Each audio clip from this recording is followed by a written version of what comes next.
What's up, everybody? Trayvon here with Scent Talk TV, and today I will be doing a full review on a fragrance from the house of Rayhaan, and this particular fragrance I got in my local Burlington. Now, I know I haven't posted a video or a short video or anything in a while, but I'm back and ready to do my thing. Let's go. So that fragrance from the house of Rayhaan, we have Rayhaan's Obsidian, ladies and gentlemen. This fragrance ran me $35 and some change. All right, ladies and gentlemen, let's do the full presentation of this box. You got the name of the house right there. You got the name of the fragrance right there. And you also got the name of the house right here on top of the box. And at the bottom of the box, you just got some information down there with the barcode and all that good stuff there.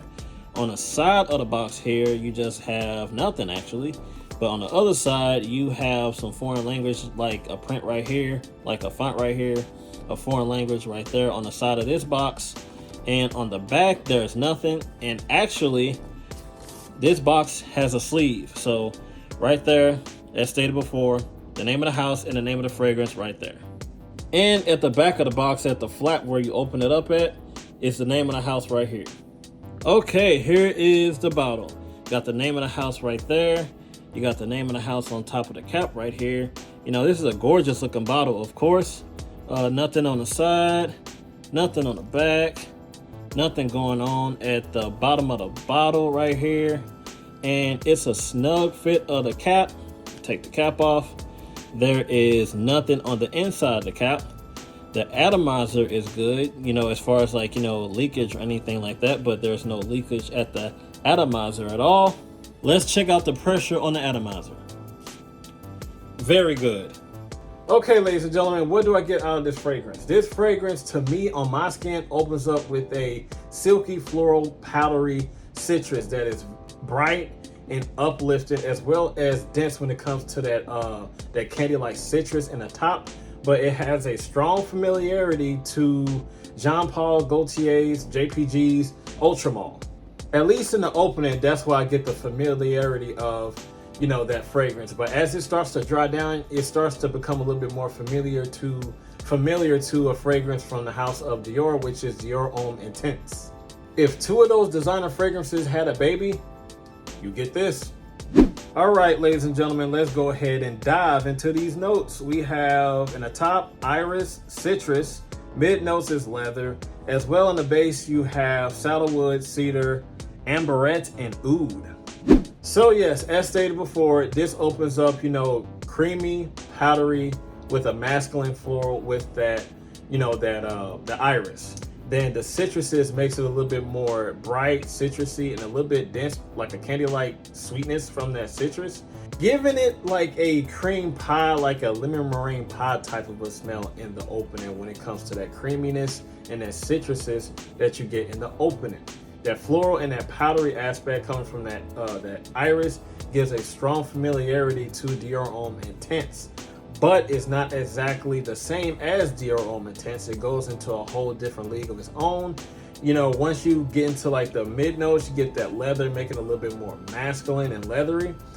Base notes, sandalwood, cedarwood, you get a lot of woods. You get a lot of woods in the dry down as it dries down your skin in the base. You know, soft, creamy like woodiness, you know, coming from that cedarwood and that sandalwood. The amberette gives it like, you know, a musky, like sweet, like citrus from the amberette, giving like a more of a citrusy touch. You know, oud, I really don't get a lot of oud. You know, oud is almost like non-existent. Like I don't even get it a little bit when it comes to that oud. I get absolutely no oud on my skin at all. You know, I didn't test this out a couple of times and trying to see if I can detect the oud, but it's just not there on my skin. So yes, you just get this lovely lemon meringue pie type of a smell when it comes to that citrus note and that creamy powdery floral note that's masculine in the top. You know, it dries down into something that's very, very lovely. You know, you get the familiarity to JPG's Le Male in the opening, then it dries down and transitions to something even more familiar when it comes to Dior Homme Intense. And those two aspects, those two, you know, accords from those two fragrances is a match made in heaven when it comes to this. Now, I did a first impression on this and I did not like it, you know, first impression wise. You know, it was like insanely musky and screechy in the opening when I first smelled this fragrance. And I already know. You have to let it macerate. Yada, yada, yada. I know. It was a first impression. That's what I got. But you gotta have patience with this one because it transforms into a sweetheart as it gets some shelf life. You know, not too much shelf life. You know, it started to become a little bit more of a sweetheart after like 3 to 5 days of wearing it.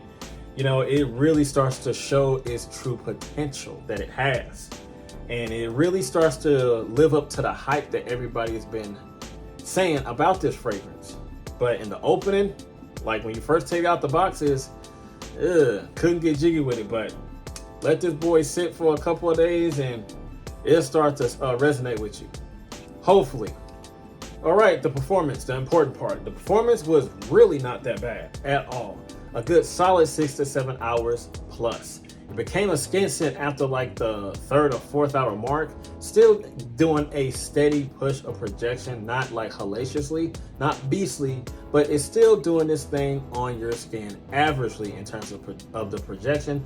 6 to 7 hours longevity. So the projection was good within like, you know, the first hour to an hour and a half based off overspraying, that is, because I am an oversprayer.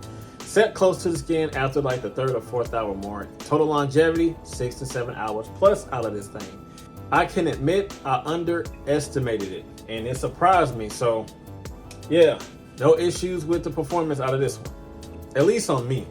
Okay, if you want to know the age bracket that this falls under, this one could be like any age can wear, you know, but specifically, I would say this is more of a grown-up type of a fragrance based off that, you know, that leather, that oud, if you can pick it up, and the woods, the rest of the woods that's inside of here that gives it a little bit more of a mature aspect to it.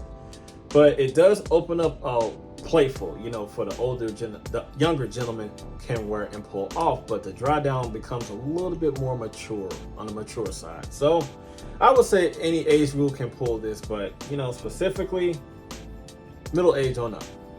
Okay, when it comes to the seasons with this one, I would say spring, fall time, cooler nights in the summertime, and also winter time. You know, this is going to sit a little bit closer to your skin in the wintertime because it doesn't have that much strength to push through the cold, but it does its thing quite nicely in the cold. Now, I want to touch bases on the familiarities to JPG's Ultramall and Dior Homme Intense. It's kind of you're not going to get those two fragrances, those two designer fragrances in this fragrance, you know, throughout the longevity of this fragrance. On my skin, I got early on like that JPG Ultramall vibe out of this. Then it transitions into Dior Homme Intense, and it really holds that familiarity to the Dior Homme Intense fragrance.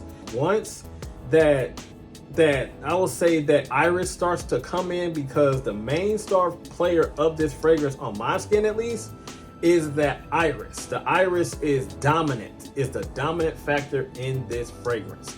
You know, that's probably why like the familiarity to, you know, JPG kind of like dissipates quite fast. Lasts about like, you know, I'll say like an hour to an hour and a half, you know, with that familiarity to that fragrance. Then, you know, that iris and that Dior Homme Intense vibe starts to just dominate. But yeah, those two fragrances, this is a beautiful gem of a fragrance. With those two accords, those two fragrance and aspects inside of one bottle, a masterpiece. So that's all that I have for Scent Talk TV, ladies and gentlemen. And as always, you know what to do. You got to like, comment, share, and subscribe, and make sure you hit that notification bell so you don't miss anything. And I will see you guys in the next video. Be safe out there and be blessed, and have a good one. I'm out of here. Peace.